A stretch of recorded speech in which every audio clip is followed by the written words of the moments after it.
സ്വർണ്ണക്കൊള്ളയിൽ A പത്മകുമാറിന്റെ remand കാലാവധി 14 ദിവസം കൂടി നീട്ടി. എല്ലാം ചെയ്തത് പത്മകുമാർ എന്നാണല്ലോ മൊഴി എന്ന് മാധ്യമങ്ങൾ ചോദിച്ചപ്പോൾ അയ്യപ്പൻ നോക്കിക്കോളും കാര്യങ്ങൾ എന്ന് പത്മകുമാർ മറുപടി നൽകി. ദൈവതുല്യൻ ആരാണ്, കടകംപള്ളിയാണോ എന്ന ചോദ്യത്തിന് വേട്ടനായ്ക്കളോ ശവന്തീനികളോ അല്ലെന്നാണ് മറുപടി.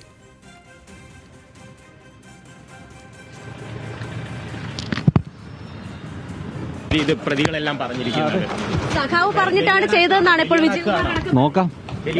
അയ്യപ്പൻ നോക്കിയോളും. ഈ കടകംപള്ളിയാണോ ദൈവതുല്യൻ? കടകംപള്ളിയാണോ ദൈവതുല്യൻ? ഏതായാലും ശവന്തീനികളല്ല. എ പത്മകുമാറാണ് സംസാരിച്ചത്. അദ്ദേഹത്തോട് മാധ്യമങ്ങൾ ചോദ്യങ്ങൾ ഉന്നയിച്ചു. അത് കടകംപള്ളിയെ, അദ്ദേഹത്തിൻ്റെ സഹപ്രവർത്തകൻ കൂടെയായ കടകംപള്ളിയെ പേരെടുത്ത് വെച്ച് ലോഡഡ് ആയിട്ടുള്ളൊരു ചോദ്യം വന്നപ്പോൾ ശവന്തീനികളല്ല എന്ന മറുപടി അദ്ദേഹം നൽകുന്നു. ഒരുപക്ഷെ മാധ്യമങ്ങളുടെ ചോദ്യത്തോട് അസ്വസ്ഥനായതുകൊണ്ട് മറുപടി നൽകിയതായിരിക്കാനാണ് സാധ്യത. എന്തായാലും ഈ വിവാദം ഇങ്ങനെ കത്തിപ്പടരുന്നതിനിടെ ഇപ്പോഴാണ് മാധ്യമങ്ങൾക്ക് മുന്നിൽ അദ്ദേഹത്തെ ഒരു ചോദ്യം ചോദിക്കാനായി കിട്ടുന്നത്. വിവരങ്ങളുമായി ഷമീർ ചേരുന്നു. ഷമീർ, എന്താണ് ഉണ്ടായത്? പത്മകുമാറിനെ കോടതിയിൽ റിമാൻഡ് കാലാവധി അവസാനിച്ച സാഹചര്യത്തിലാണ് അല്പസമയം മുമ്പ് ഹാജരാക്കിയത്. ഹാജരാക്കുന്ന വേളയിൽ പ്രോസിക്യൂഷൻ അടക്കമുള്ളവർ ഒരു കാരണവശാലും ഈ റിമാൻഡ് ജാമ്യാപേക്ഷ പരിഗണിക്കരുത് എന്ന് പറയുകയും ചെയ്തു. ഇതിനുശേഷം പുറത്തേക്ക് ഇറങ്ങി വന്നപ്പോഴാണ് പത്മകുമാറിനോട് മാധ്യമപ്രവർത്തകർ ചില ചോദ്യങ്ങൾ ചോദിച്ചത്. ആവർത്തിച്ചു ചോദിച്ചുവെങ്കിലും ആദ്യം അദ്ദേഹം പ്രതികരിക്കാൻ തയ്യാറായില്ല. പിന്നീട് പ്രതികരിച്ചതിൽ ഒരു ചോദ്യം അദ്ദേഹം ഇങ്ങോട്ട് മാധ്യമപ്രവർത്തകരോട് ചോദിക്കുകയായിരുന്നു.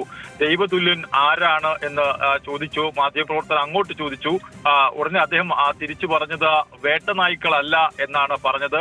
അതിൽ ഏറ്റവും പ്രധാനപ്പെട്ടത് എല്ലാം ചെയ്തത് പത്മകുമാർ ആണല്ലോ മൊഴി എന്ന് പ്രധാനപ്പെട്ട മാധ്യമപ്രവർത്തകർ ചോദിച്ചപ്പോൾ അദ്ദേഹം പറഞ്ഞത് അതെല്ലാം അയ്യപ്പൻ നോക്കിക്കോളും എന്നാണ് പറയുകയും ചെയ്തത്. തുടർന്ന് വീണ്ടും ചോദ്യം മാധ്യമപ്രവർത്തകർ ചോദിക്കുന്നു, കടകംപള്ളിയാണോ ദൈവതുല്യൻ എന്ന് ചോദിക്കുമ്പോൾ ഉത്തരം ശവന്തീനികളല്ല എന്ന് പറഞ്ഞുകൊണ്ട് അദ്ദേഹം മടങ്ങുകയാണ് ചെയ്തത്. അതായത് കൃത്യമായി അദ്ദേഹം ഒന്നിനും മറുപടി നൽകാതെ അദ്ദേഹം മടങ്ങുകയും ചെയ്തു. ദൈവതുല്യർ ആരാണെന്ന് ചോദിച്ചു. അതിന് അദ്ദേഹത്തിന് മറുപടിയില്ല. എല്ലാം അയ്യപ്പൻ നോക്കിക്കോളും, അതായത് തന്റെ പേരിൽ മാത്രം എല്ലാ കുറ്റങ്ങളും ചുമത്തിയാൽ തനിക്കൊപ്പമുള്ളവരെ താൻ കൊടുക്കും എന്ന് അദ്ദേഹം പറഞ്ഞു. അതായത് താൻ മാത്രം ജയിലിൽ പോവുകയില്ല, അതിന്റെ പൂർണ്ണ ഉത്തരവാദിത്തം ആ ഭരണസമിതിയുടെ കാലഘട്ടത്തിൽ ഉണ്ടായിരുന്നവരും ഉത്തരവാദിത്തപ്പെട്ടവരും ഉണ്ട്. അവരുടെ പേരുകളെല്ലാം താൻ വരും ദിവസങ്ങളിൽ വിളിച്ചു പറയുകയും ചെയ്യും എന്ന് അദ്ദേഹം പറയുകയും ചെയ്തു. നന്ദി ഷമീർ ആ വിവരങ്ങൾക്ക്. എന്തായാലും അദ്ദേഹത്തോടുള്ള ചോദ്യത്തിന് അയ്യപ്പൻ നോക്കിക്കോളും എന്ന മറുപടിയാണ് അദ്ദേഹം നൽകിയത്.